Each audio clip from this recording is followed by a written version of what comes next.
Okay, I'm Allan Bergano, and I was born and raised in Seattle. I now live in Virginia Beach, Virginia. And when it came to the desegregation, integration phenomena back in 1970, I was part of the first class to be a volunteer busing. So it was all a voluntary type of thing.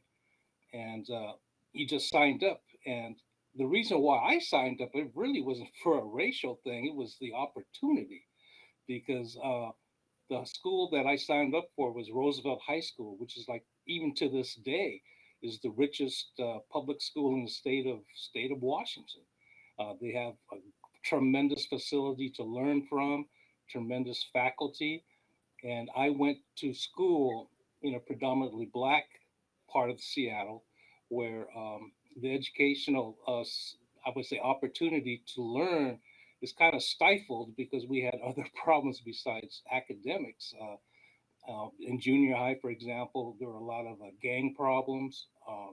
There were a lot of not, the beginning of the drugs was starting to go on, and the racial riots back in the late '60s. So my parents felt it was also a good opportunity to. They felt I would be safer to to go to Roosevelt and to see what it would be like to learn in a institution where you don't have to worry as far as are you going to get knifed, are you going to be beat up and that kind of stuff. But my intention to go to Roosevelt was to discover who am I. I wasn't white, I wasn't black, I wasn't Chinese, I wasn't Japanese. So it was awakening, a chance, an opportunity to learn. Okay, how am I supposed to be involved in this integration or this desegregation, which to this day I feel should be redefined. Um, Anyway, when I got to Roosevelt, I didn't realize I was a minority. That's the first time I saw white people as being the majority. I said, wow, it's true. We are minorities. But then we were basically uh, bused. We kind of stayed together. When I say we, I hung out with the black students that I grew up with. We all, for some reason, decided to go to Roosevelt at the same time. So we had at least a solid group of 10 to 20 people that we hung out. So even though we went to classes together, uh, even though we were not together in classes, but when it came to like lunch or hanging out, we all clustered together. And so even though we're supposed to, the intent was you're supposed to socialize with the other students, but that wasn't the case because we needed a coffee break from hanging out with white people. It's like we're not used to this. The way they dressed was totally different than when we were going to school.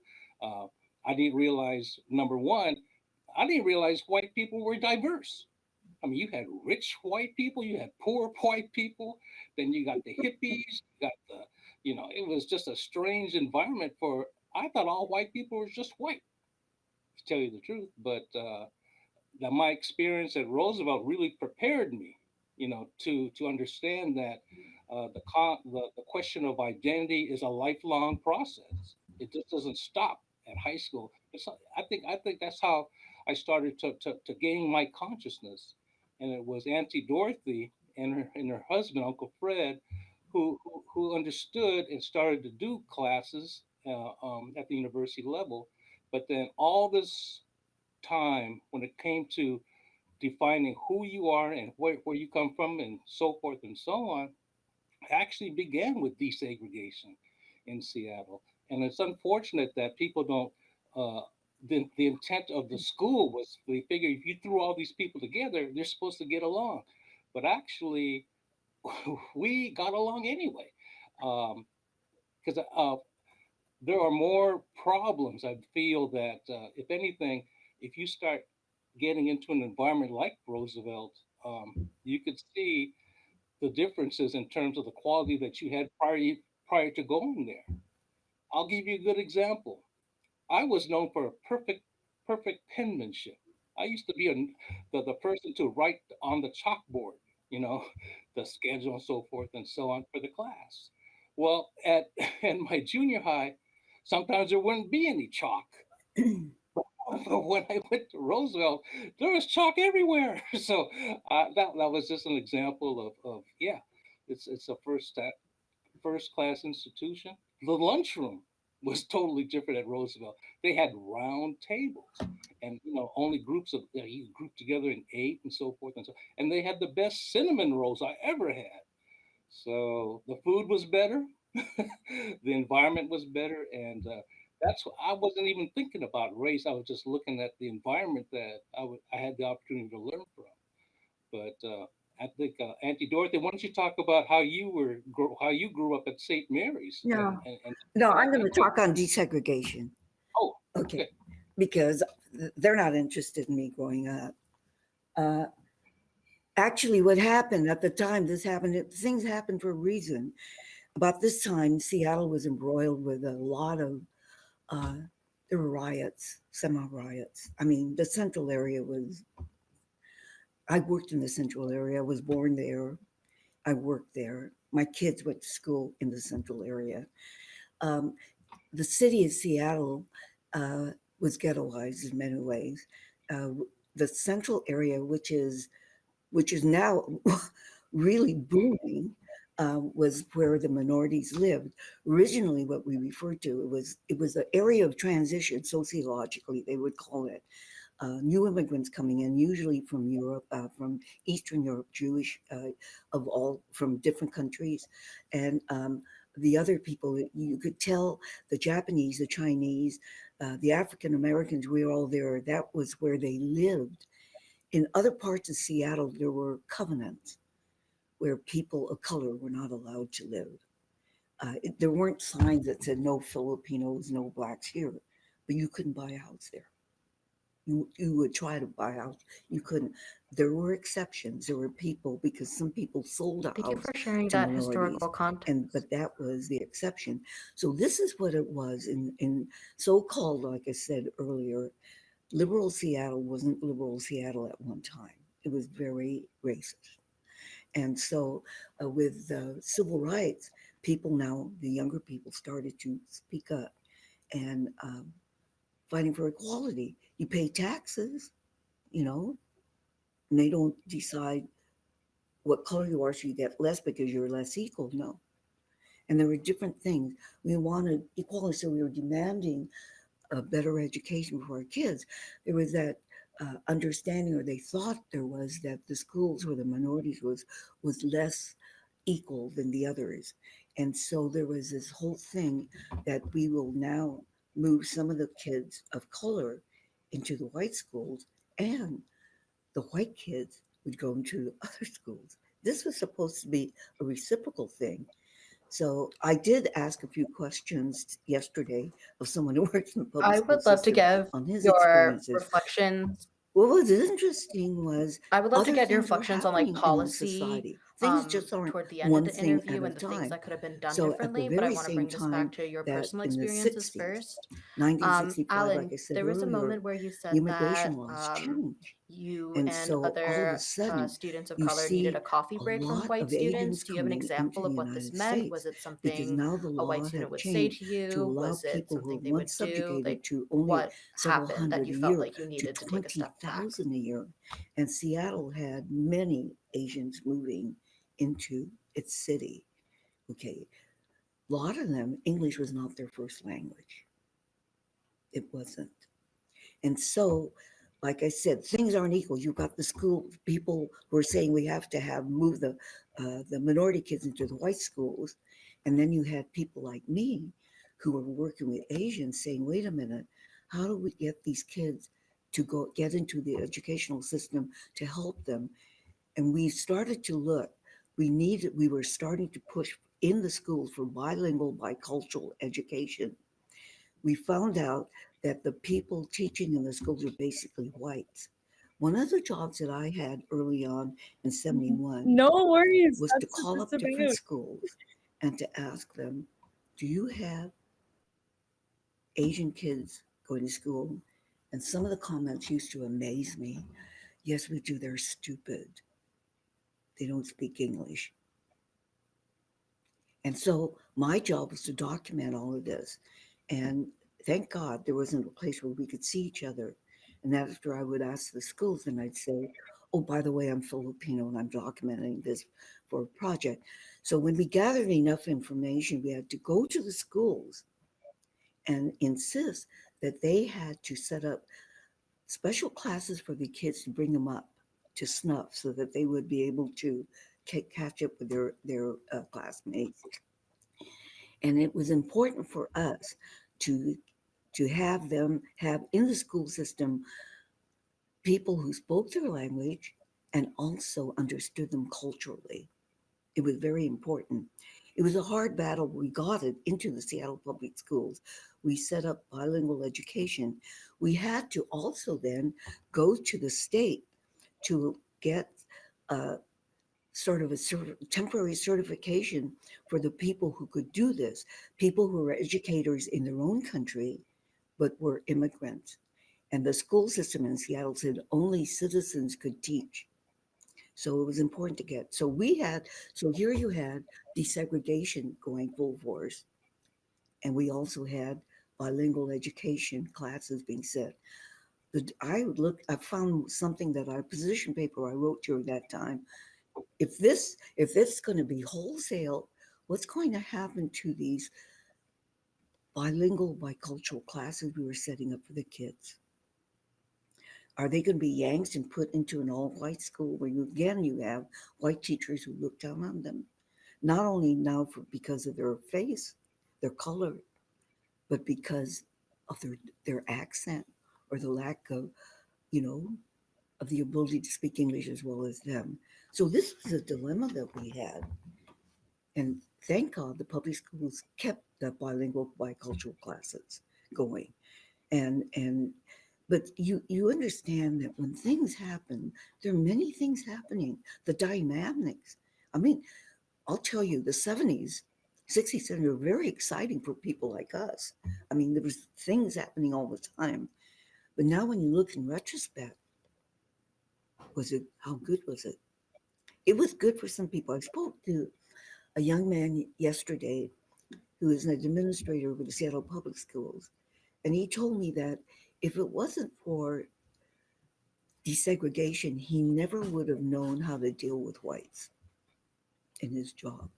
Because by going to an all-white school, all of a sudden he was one of the few. Is it something like 20%? It wasn't, Alan, when you were there, it wasn't wholesale, everybody went. It was No, 20%. just volunteer. It was voluntary. But he commented, he's told me something that I found rather interesting.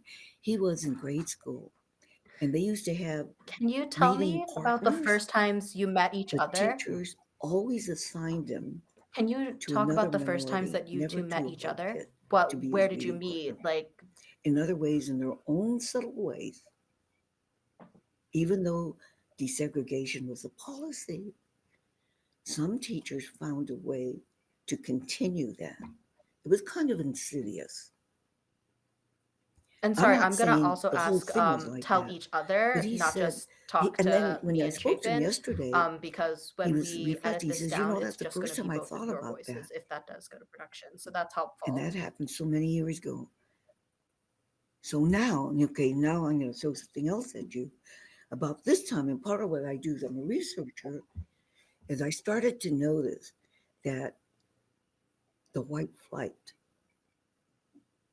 in the schools, I'll be damned if I'm going to send my kids to those schools where all those minorities are, even though it was Yeah. voluntary. And so we started to see in the city of Seattle the slow growth of private schools,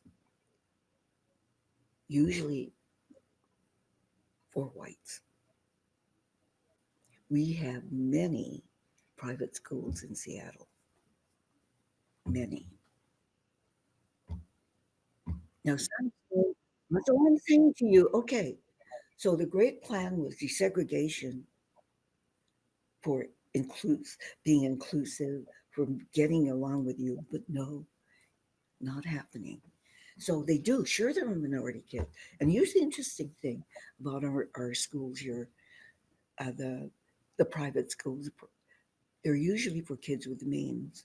So you do see a few kids of color, but usually it's because their parents have money. They do have scholarships, but not that much. And so I'm just saying, the chat, it was a wonderful dream. How wonderful was it? Because now the schools are segregated again.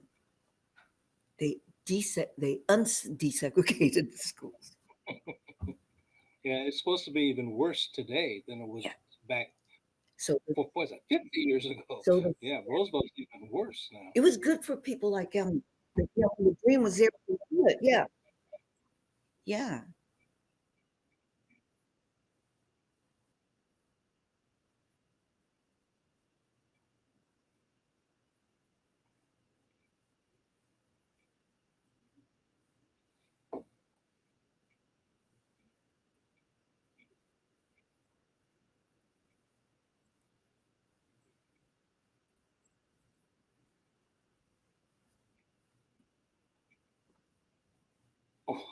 Well, when you go to high school, that's say 10th grade. From grade 1 to grade 9, you're used to hanging out with students of color. Then all of a sudden, when it comes to grade 10 and on you're into this all white school, it's totally different. The language is different. White people smell different. They walk different. They dress different, and so you just had to try to figure, well, am I supposed to dress like them or talk like them? And I just didn't feel comfortable. So when I say coffee break, students of color would get together and just sit down and say, "Did you see what happened to blah blah blah?" And in fact, we started to talk about, well, are you going to turn into Uncle Tom now? Is that what we're supposed to be doing? So we kind of took a pact to say, okay, we're not going to talk about anti-white, all this stuff. We're going to try to do the best we can to show that we are competitive when it comes to academics. We're just as good as when it comes to athletics. I happen to be in music, and so we dominate. When I say we dominate, I was a very good musician, and when people saw that people of color uh, coming from the central have that type of talent, that's how you gain the respect of our counterparts. Not only do we play the music, we write the music, we could read music, and so you start they start understanding that hey, they're not out here to cause problems. We're out here to be the solution, and the solution I feel personally was that we wanted to make our communities better. And in order to do that is that we need to all get together before we could create something. So we needed not just white people, but also all the blacks, all the Asians, and so forth and so on. We have to have this understanding that it's not about us. It's about those honoring those that came before us on how they had to overcome much to become an American, and to also inspire future generations that you have to stand up and choose your battles. That when it comes to racism, discrimination, and all this, it's never ending. 50 years later, this is a perfect example. In fact, it's this nation, America today is not the America I know 50 years ago. Sadly to say, but that's an opportunity. And so what I'm thinking is maybe we should rename this whole desegregation thing, this integration thing to some other type of buzzword, because today when other people hear the words like racial equity, racial equality, and stuff like that, it's almost like a turnoff. They're going, oh, I don't want to hear that noise. So we need to get together and start thinking of maybe relationship building to make America better. How can we make this country better? Can we do better? So this is the type of energy that I felt when I went to Roosevelt. Can we do better?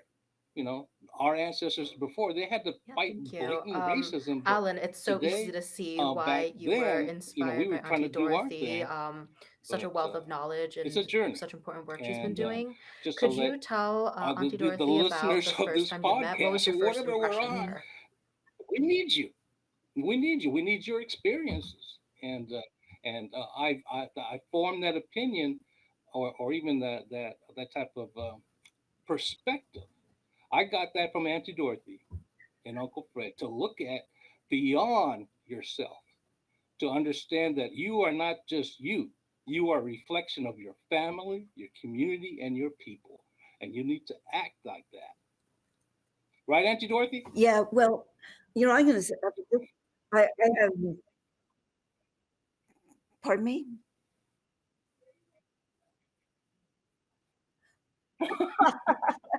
I met him when Well, actually I knew his parents. You have to understand our Filipino communities like this. So, but I met Allan personally when he went to kindergarten with my oldest son. And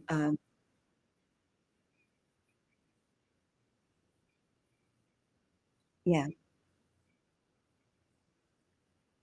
okay, yeah, I just met him that way. There is one thing I'd like to say. I was talking about redlining earlier, but I know you're going to clip all these things. But I think I should add, it's really I important think that's a great that place. during the 60s, also, one of the things we were Great fighting place to for, wrap up. there were Thank many, you all we so had much an for sticking agenda. with us for a little Open housing. longer, and And the sharing open your housing meant that people could perspectives and live your anywhere they could if they experiences could and your afford to. stories. It's And so great to bear that witness. did pass gradually, not I know. boom, I all of a wish we sudden it had was there, forever. but it was a gradual thing. So So in what I'm gonna many do is we're northern gonna do schools, you 10 do see seconds of room people of tone. So color, I'm just gonna you see ask you all to kids, be quiet because for 10 now they seconds for can sound move to those purposes, and then I'll areas, stop the recording. whereas before they were restricted. And so they're gradually, what, 60s, that was open desegregation project, plan started over 50 years ago, and open housing did the same time. Yeah, they were happening, but not everything happening all at once. So you do see these things. What happened though is so many things have happened. The world changes. So now we have refugees, not just immigrants. And usually they have their income is lower, so they tend to live where the housing is not as expensive as it is in other places. That's not to say that those schools are bad. Okay.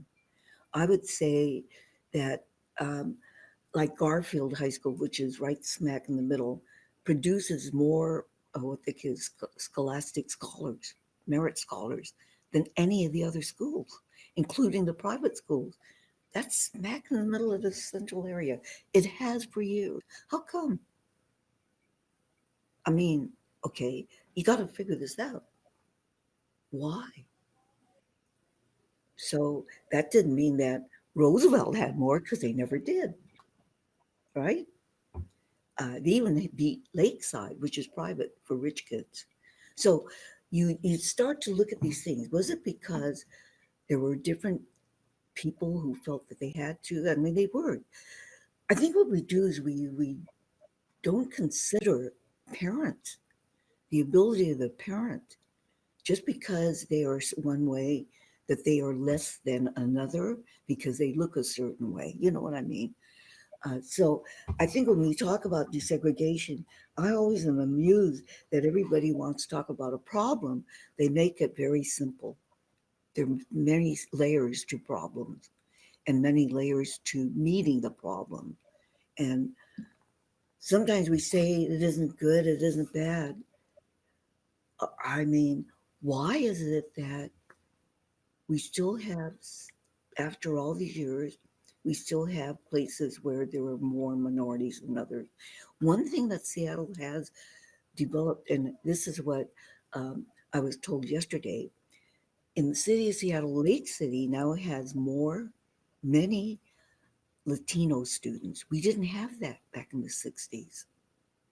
They hadn't come over the mountain. Eastern Washington had, but we also now have people from Honduras, from Guatemala, Venezuela. They're coming and they settle in certain pockets of Seattle where which weren't part of Seattle at one time. And there are things that are happening when we look at life isn't static. There are things happening all the time that changes. And a lot of times we don't pay attention. We don't.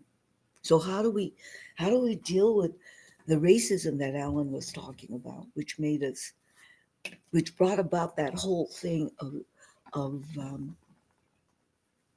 making the schools desegregated?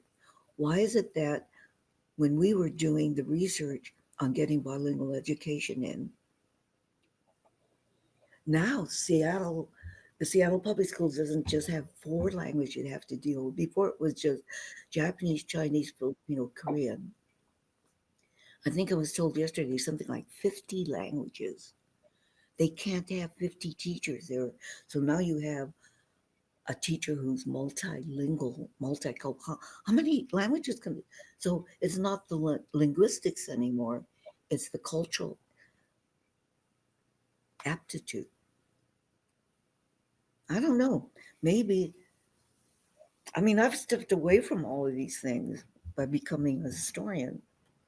But as a historian, I find, oh my God, I really should revisit something I was very involved with at one time. It's really interesting, especially now when the United States is facing this huge problem of states actually flying migrants, migrant families from Texas, Florida, I'll name those states, to New York or California. It's in your face. Now you got the problem, buddy.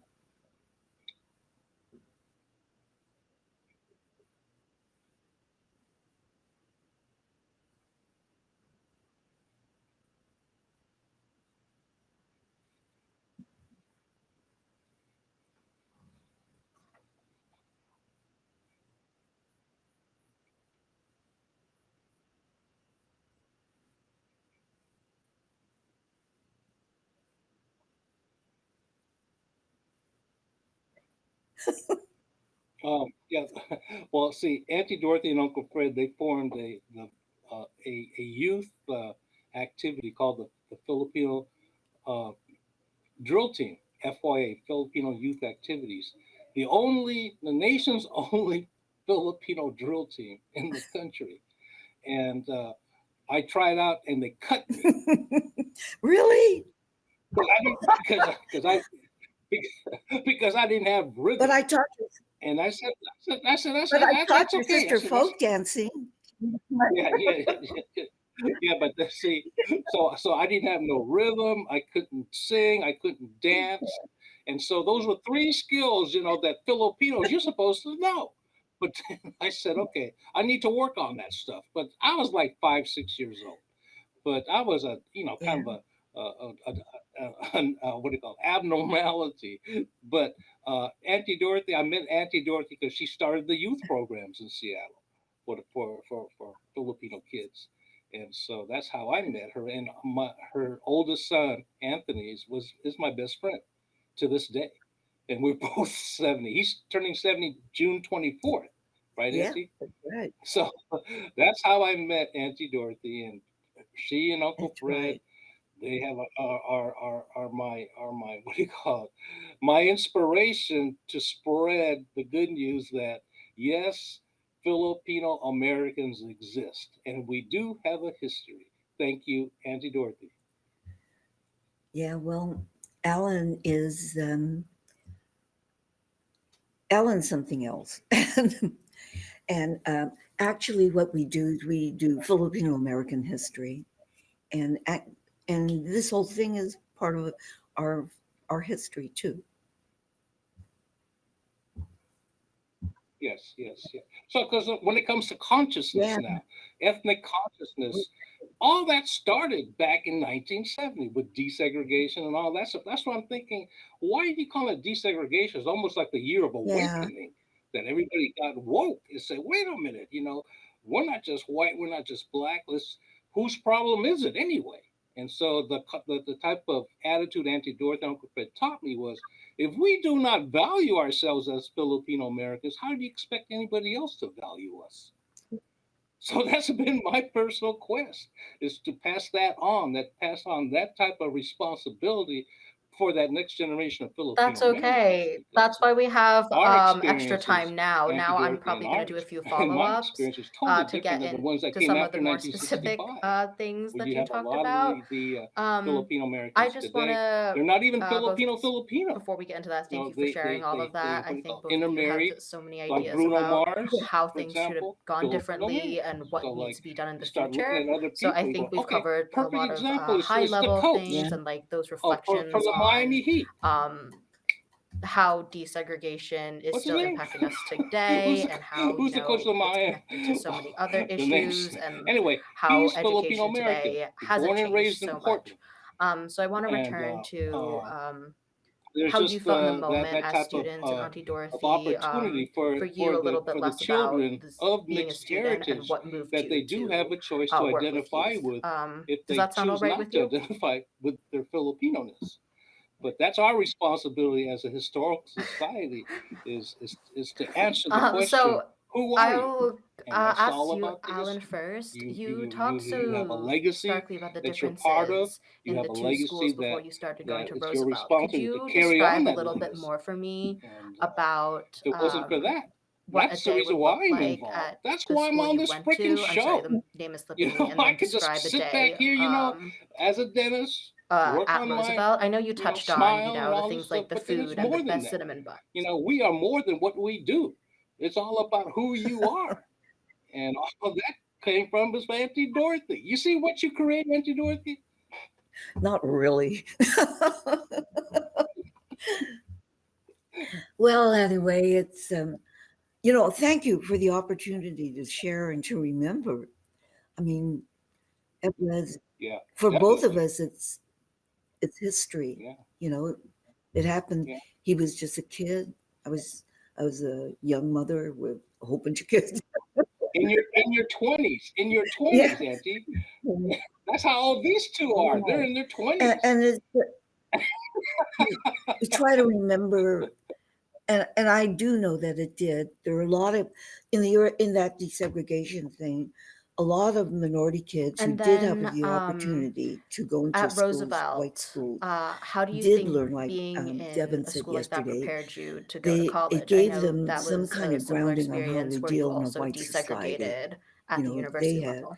but there were others that were left behind. Like you said, it was a choice. And the thing that really bothered me was it almost usually a one-way choice coming from the south end, but not so much from the north end. And I think when they look at these things too, there's a lot to be taught, and it also reflects on the school. I have problems with the way the educational system. One reason why we push Filipino American history is because growing up, there was never anything about me in there. And it was like we were inconsequential. And so it's important for me and for people like us to push the fact that the way that American history, and it really bothers me what's happening with DeSantis right now, they're in other states where they're trying to whitewash. My God, history is already whitewashed. How more whitewash can you get? What really is needed is to include in history that immigration just didn't come from Europe, that there were Wonderful. people here And I'd before love to they hear from came. both of you a That little should bit be more about part that of the mentorship. So you've talked curriculum, about the first time you met and it each should be other, written. but And now you've got all um, these were idiots, you working together for who are pushing desegregation these things. It just movements? bothers me, Are you you working know. together now in And any people are just sort of quiet, like who's going to win? capacity? Well, I think it should be people like us who win. We're part of the United States. We're part of the history. Maybe what we did, and and I'll say this, the presence of people like me started as early as 1587 when we landed on the Spanish galleons.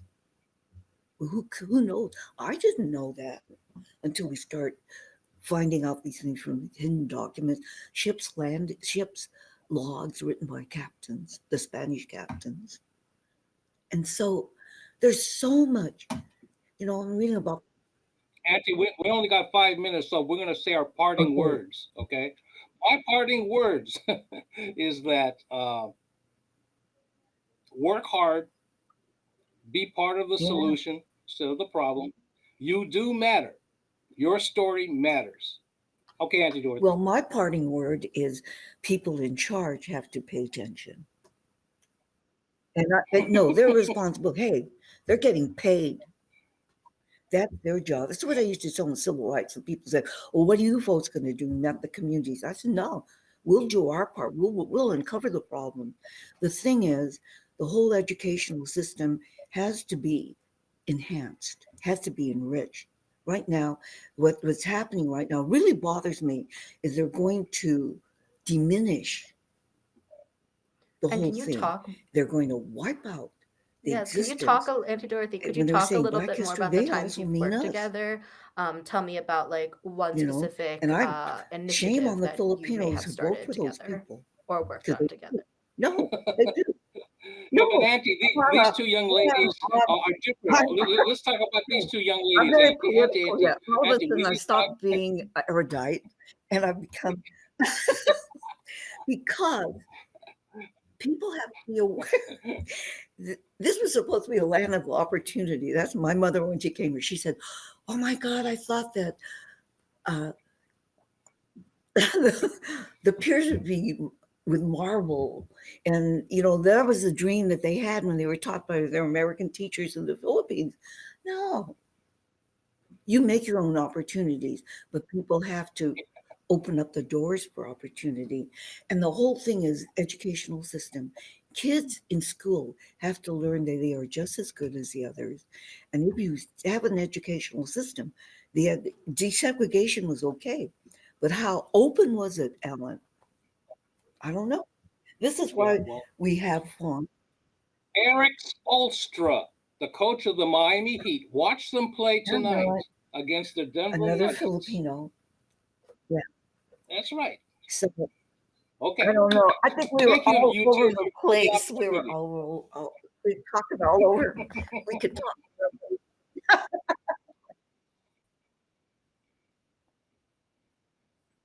Oh, okay.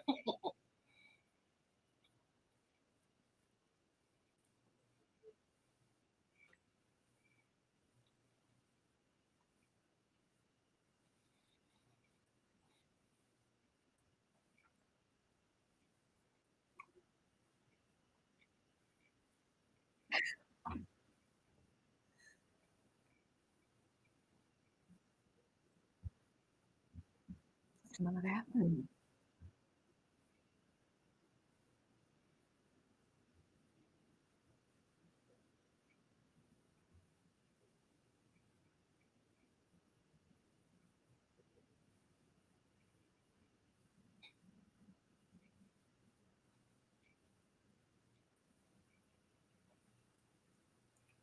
Alan.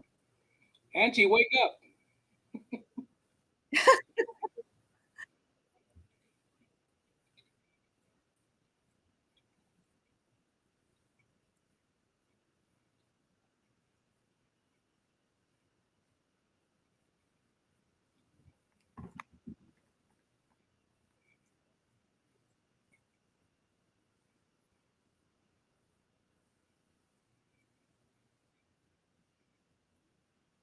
Okay, well, the middle school that I graduated from, before I went to Roosevelt, um, you would have hall monitors.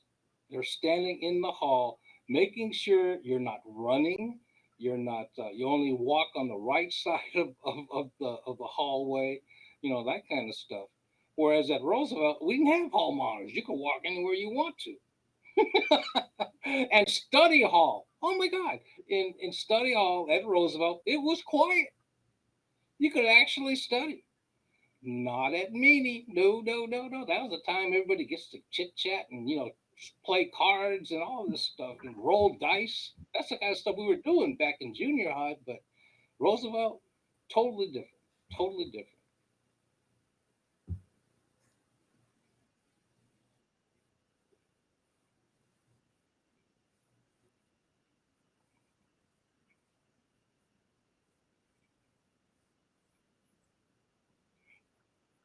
Yeah, well, see, it gave me confidence. It gave me courage to even apply to dentistry. There were no Filipino-American dentists when I was growing up. I had no role models. So if it wasn't for Roosevelt and my parents, pioneer spirit, I applied to the School of Dentistry and became the first Filipino-American dentist to graduate from University of Washington. And not only that, I traveled all the way across the country to Virginia Beach, Virginia, I mean, an area I had no idea Filipinos lived. And I set up my practice here in Virginia Beach, Virginia, to see if I could do it, if I had the courage.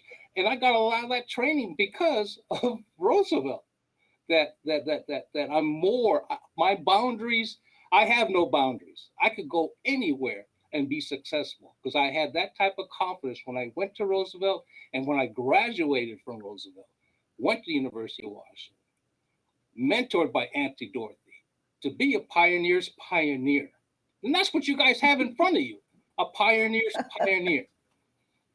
Thank you. That's Allan Bergano, DDS, Virginia Beach, Virginia. We make smiles here.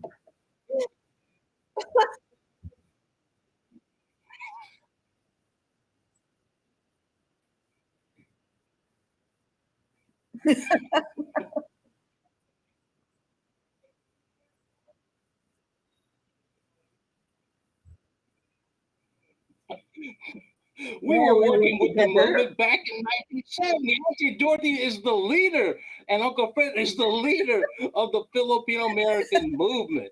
And this is not just, conference and conference, it's a way of life. That's what Auntie Dorothy's talking about here. We're not talking about just a history class. We're talking about a It's way a of myth. life. What are you supposed to be responsible for? And so like you're talking like for example, me. I was involved in the first Filipino American history taught at the University of Washington, and I never took a Filipino American history class. Right? Right, Auntie? Her husband, Uncle Fred, started and taught ASA 360, University of Washington. The first Filipino American history class taught at the University of Washington was Uncle Fred. He didn't even have a degree in Filipino American history because we were the pioneer of pioneers. And when it came to Alaska, I worked in Alaska to pay for my education. I had to speak about the Alascaros. And that painting you have behind Auntie Dorothy, those are Alascaros, right? Oh, So yeah, that picture. I think yes, that picture. So I have a wealth of experiences thanks to Auntie Dorothy and Uncle Fred. That's our relationship. Okay, Auntie Dorothy, I'll shut up now.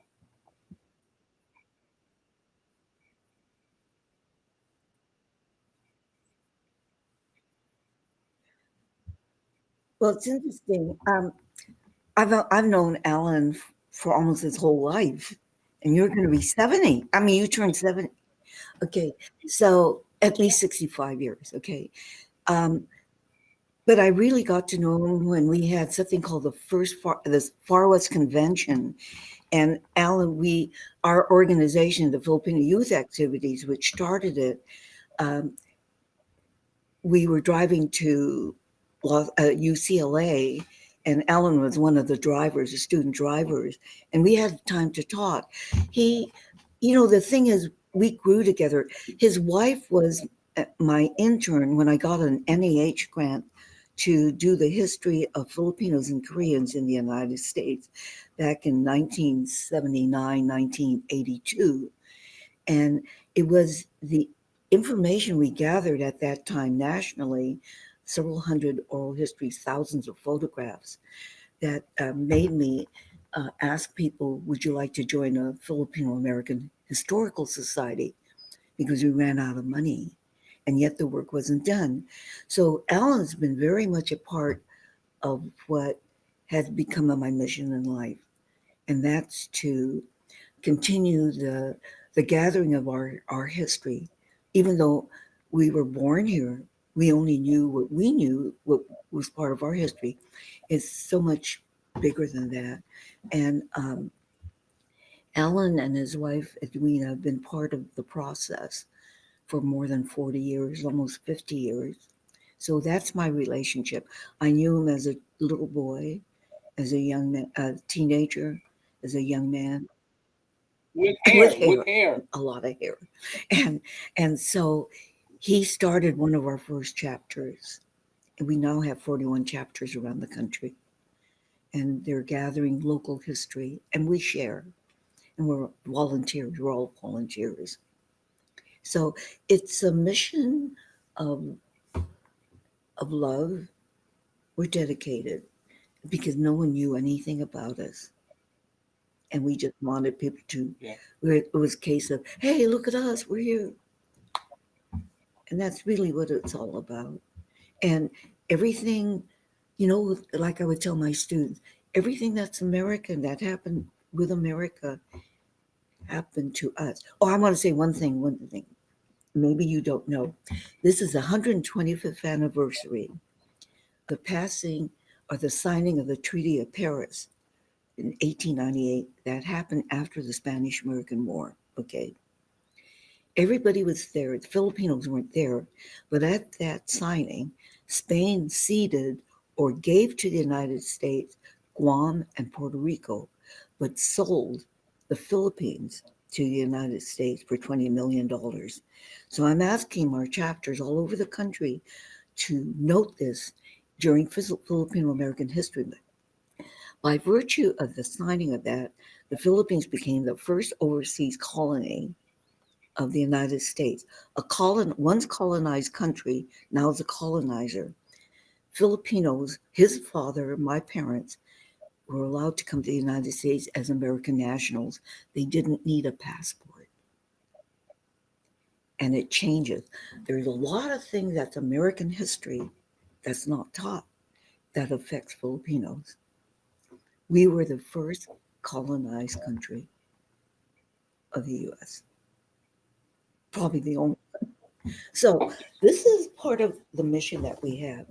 Everything that happened in the United States, the Great Depression, we weren't just living in a bubble. We endured the Great Depression. We were part of World War I, World War II, Korean War. I mean, it was there, you know. Even the riots that took place, unfortunately, you know, January 6th, we happened to see a Filipino there. Good God, I was thinking, so embarrassed. But that's part of American history. All of these crazy things, these wonderful things that happen in the United States, these, you know, catastrophes. I mean, they all were we were part of it. And who teaches it? No one. But a parting shot, last parting shot. October is recognized as Filipino-American History Month, thanks to the Filipino-American National Historical Society, founded by Auntie Dorothy and Fred. Well, Fred, really. So so we're gung-ho Filipino Americans. We're Filipino-American. Because even people from the Philippines consider us not really Filipino.